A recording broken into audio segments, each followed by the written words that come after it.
See, this is what's so hard about cleaning stuff out. I've had these chairs for probably 5 or 6 years, and not once have I ever made an attempt to make them over. It looks like they were, what, $15 at the thrift store. So in today's video, which is being sponsored by FilterBuy, we are actually going to make over this entire area. Where am I standing?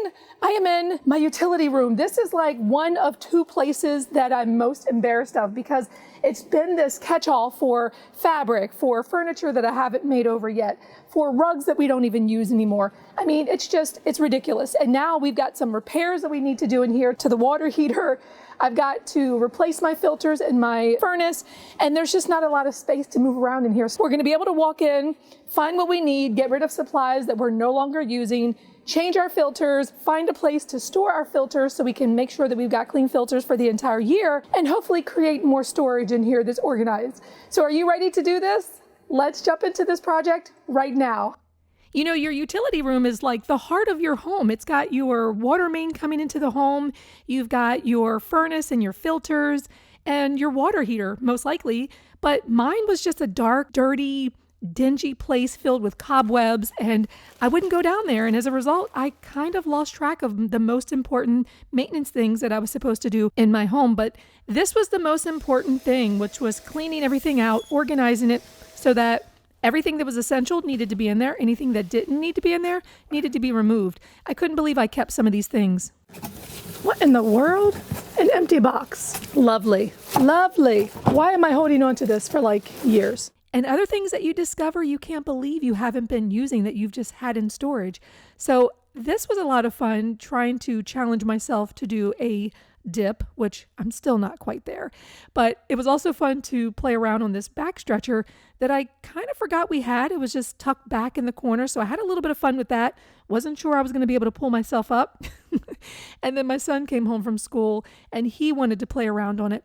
But when the fun was done, it was time to get back to work and clean all of the dirt and cobwebs from this, start organizing things onto the shelves, and figure out where we were going to put more storage here. One of the most important things for me was to have things be a little bit more organized, my fabrics, my yarns, and then label things so that I knew where things were and I didn't have to open 10 million containers to figure out where's the thing that I need. So I definitely recommend getting a label maker and also make sure that you have enough storage space for your filters. Now, I'll admit, in the past, I would order one filter from FilterBuy and I would kind of forget about it. 8 months later, I'd think, oh wait, when's the last time I changed the filter in the furnace? So going forward, I'm not going to do that. I'm actually signing up with FilterBuy's subscription program where every 3 months they will send you a new filter, or they'll send you as many filters as you need for the entire year, which is 4 because you should be changing it every 3 months. I love that all the filters are made in the U.S. You can get a 5% subscription discount just by ordering all your filters at once. And they have over 600 different sizes and 3 different MERV ratings. Now, you don't need to know what MERV rating is other than they have 8, 11, and 13. The higher the number, the more things that are going to be filtered out. So these are MERV 13. So now we actually need to take this and we need to replace the filter that is in my furnace. And when I removed it, I could not believe it has been since August 2022 since I actually changed it. That was 9 months ago. 9 months. I should have changed this at least 2 or 3 times during that time frame. To put the new one in, I have to make sure I know which way the air is flowing. So I just did a little test with a piece of plastic and slid it into position. The door had some dust and dirt on it, so I wiped that down. I am going to put a reminder on my phone to make sure that I'm changing this in 3 months. Or again, I could probably just order a new filter, but I have some for the year, so I just put a reminder on my phone. Now here's another filter I have not changed. This is for the dehumidifier, and all I have to do is clean it with some soap and water, dry it off, and put it back in. But you see how much dirt is in this. So if you've got a dehumidifier in your basement like I do, make sure that you're cleaning this filter as well. This is a good time to clean it along the same time that you're putting in a new air filter in your furnace.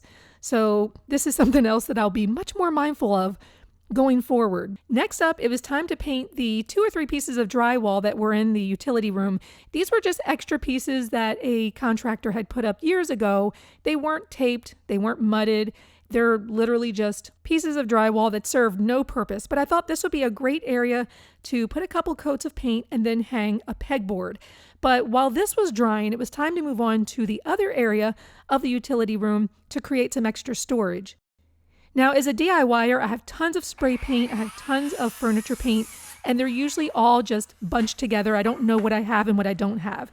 So I decided to create a shelving area using just these existing studs that are exposed and some 2x4s.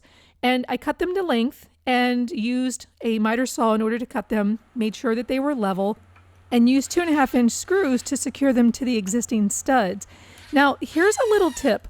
Whenever you're doing a project like this and you're installing 2x4s in the middle of studs, you can toenail them in, which is actually driving the screws at an angle. These are at 45-degree angles. Now, you'll also want to make sure that that board is not moving. And here's a little tip. So once you know where your next one is going to be, mark your location, cut your wood, you can actually use screws in order to prevent that board from moving. This is a tip that I learned at Habitat for Humanity. So you see that on the top of the board, I'm actually just driving a temporary 45-degree angle screw. And then on the bottom, I'm toenailing it to the existing 2x4. Then I'm removing that top screw. That'll help prevent that board from moving when you're toenailing them together. That's a little tip that I learned from Habitat, which I love. You'll also want to know what you're going to be storing on this shelf. I'm planning to put some spray paint, so I needed some of the shelves to be a little bit taller. And then I'm going to be putting some furniture paints, which typically are in 1-quart containers. So some of the shelves are going to be a little more narrow. And it can really just be customized to what you want. Paint it, and it looks like a really cool way to just utilize some of the open studs that you might have in your garage or even your utility room. Next up, it was time to mount the pegboard. This pegboard needs to be mounted to something because it needs space behind it so that the hardware you put through the holes in the pegboard can actually go through. So you have to mount your pegboard onto something. I had some scrap 1x3 boards. I secured 2 of them to the top plate of the wall, and then I did 2 more to the studs about 4 feet down so that this pegboard that I made, probably a year ago, you can find that down in the description, can easily be mounted to this wall for additional storage. I got my husband to help because it was very, very heavy for one person to do, and secured it to those pieces of wood. And now when I put the hardware through the holes, it has enough space to go through the holes. I made this dry erase board several years ago that I wasn't using, so I mounted it on the other bare wall, and I'm using it as a maintenance reminder board to keep track of when to change the filter. I need a new water heater, and I also need to change the water valve, which is going to be $1,200. Don't even get me started on that. This area of drywall was broken, and I decided instead of trying to repair that, I was just going to cut a piece of 3/4-inch plywood, cover it up, and then that way I don't have to think about it. Yeah, because I can't even access that drywall. It's very weird. It's like drywall that was underneath the stairs and it's broken and I don't know what's living underneath the stairs. So to avoid all that, I'm just taking this 3/4-inch piece of plywood, screwing that on, and then forgetting about what's behind there. I don't even want to know. I painted it so that it was all the same color, and then it was time to look at the final reveal. And I'll admit, this is an area that I neglected for so long because it was dirty, it was full of spiders, it was just, I just didn't like going down here. But now I actually can walk in here and I feel like I just created another room in my house.